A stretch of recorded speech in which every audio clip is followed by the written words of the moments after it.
Hi everyone, welcome back to my craft room. If you're new to my craft room, then welcome.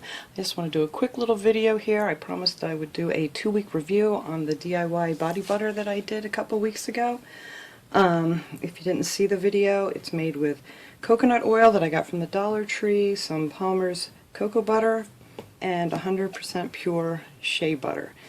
I really like it. I think I goofed up a little bit when I made it because after you melt it all, you're supposed to let it cool and then put it into the refrigerator for a half an hour, and I got busy and left it there for like 2 hours. So I do have a few little lumps of the shea butter in here, but other than that, that doesn't even bother me because it does melt in. This stuff is really wonderful. I love it.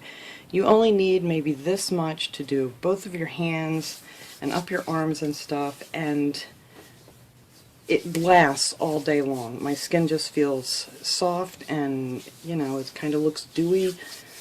And, you know, I don't have the youngest hands here, but it really does work really well, I think.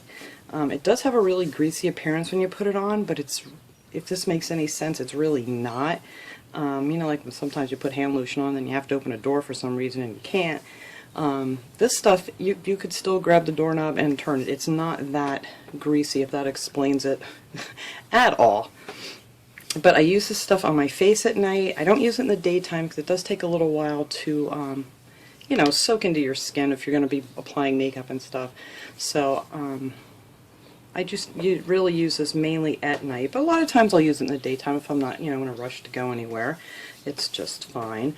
But for anywhere else on your legs and stuff, after being out in the sun and you know, shaving your legs for the summer and all that good stuff, you know, it gets all dried out. And I think this stuff would be great. I can't make any claims to this, you know, I'm no professional body butter maker, but you guys can look up all the benefits for each one of these ingredients and kind of decide for yourself. They all have some really great benefits to them. And so yeah, I give this a A+ here for me. So I just wanted to come back on here and let you guys know what I thought of it, and hopefully you guys will give it a try and let me know what you guys think. So thanks for watching, everybody. Have a great day.